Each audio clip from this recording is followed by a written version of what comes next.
एक प्रांत दूसरे प्रांत की सीमा में अपनी स्कीम्स लागू कर सकता है। फिर कल को कर्नाटक कहेगा कि गोवा हमारा है, हम तो गोवा में ये स्कीम लागू करेंगे। तीसरा हरियाणा पंजाब में लागू कर देगा, तो पूरा का पूरा फेडरल स्ट्रक्चर टूट जाएगा। भारतीय जनता पार्टी की शिंदे सरकार जिस प्रकार से कर्नाटक के स्वाभिमान को चुनौती दे रही है, उसे लेकर 3 दिन तक तो बसवराज बोम्मई सोए रहे, क्योंकि वो हिंदुस्तान के इतिहास में सबसे कमजोर मुख्यमंत्री हैं जिनकी फोटो अब भाजपा ने भी अपने पोस्टर्स पर लगाने से इनकार कर दिया है। और वो जानबूझकर शिंदे जी कर्नाटक और महाराष्ट्र में विवाद पैदा कर रहे हैं। ये एक फिट केस है जहां आर्टिकल 356 का इस्तेमाल करके शिंदे सरकार को बर्खास्त कर देना चाहिए। श्री सिद्धारमैया, श्री DK शिवकुमार ने सार्वजनिक तौर से कर्नाटक की अस्मिता को चुनौती देने वाले, भारत के संविधान से छेड़छाड़ और खिलवाड़ करने वाले इस फैसले के खिलाफ बुलंद आवाज उठाई। कर्नाटक की भिन्न भिन्न समितियों ने ये बुलंद आवाज उठाई कि महाराष्ट्र किस प्रकार 865 गांव कर्नाटक के ले सकता है जोर जबरदस्ती से। उसके 3 दिन बाद बसवराज बोम्मई जागे हैं। वो अक्सर बहुत देर से जागते हैं। अब ये भारतीय जनता पार्टी का तौर तरीका बन गया है।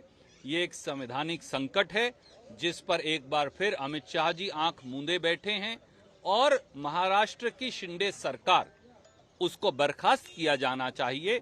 जिस प्रकार से वो टेरिटोरियल इंटेग्रिटी जो है, बाउंड्रीज है स्टेट्स की, उनसे जबरन छेड़छाड़ कर रही है। सर, कर्नाटक के अंदर हम देख रहे हैं कि बीजेपी के टॉप मोस्ट लीडर जो हैं पहुंच रहे हैं। हेमंत बिस्वा भी पहुंचे हुए हैं। उन्होंने कहा कि बांग्लादेश से जो नागरिक आए असम में रुके, हमने इतनी मदद से करीबन हजारों की मदद की बात की उन्होंने किया। इस तरीके की वहाँ जाके कैंपेनिंग हो रही है, कैसे देखेंगे? और कांग्रेस कब अपने लीडरों को उतार रही है? देखिए, हेमंतो बिस्वा शर्मा को कर्नाटक में चिड़िया भी जानती नहीं।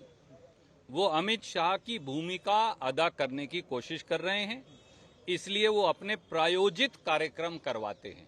ना उन्हें कोई सुनने आता, ना उन्हें कोई जानता, ना उनकी वहाँ कोई हैसियत। जब वो बेगानी शादी में अब्दुल्ला दीवाना जो होता है, वो हेमंत बिस्वा शर्मा कर रहे हैं।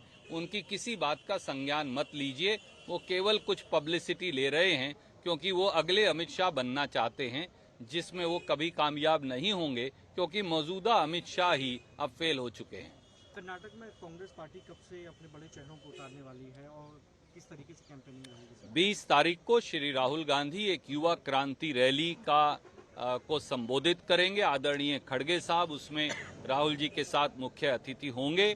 और हमने कर्नाटक के युवाओं के लिए कांग्रेस की अगली गारंटी उस युवा क्रांति रैली के माध्यम से लाएंगे, क्योंकि युवा के भविष्य को, कर्नाटक के युवाओं के भविष्य को मंडी में बोली लगाकर भारतीय जनता पार्टी ने बेच दिया है।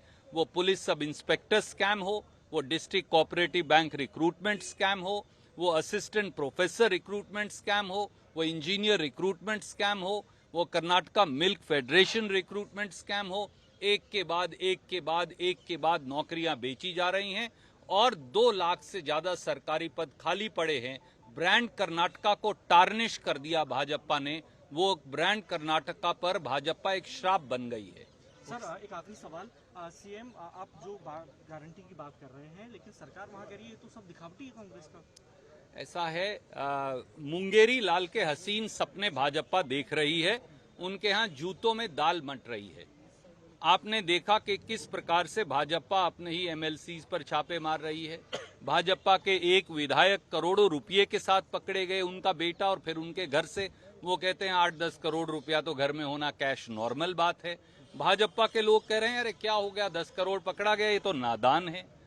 जिस प्रकार से वहां सरकार नाम की कोई चीज बची नहीं, केवल लुटेरों और ठगों की सरकार वहां बची है कर्नाटक में। उन लुटेरों और ठगों की भाजपा सरकार को, बोम्मई सरकार को, जो 40% कमीशन सरकार है, अब बाहर का रास्ता दिखाने की कर्नाटक के 6.5 करोड़ भाई बहनों के द्वारा तैयारी है। धन्यवाद।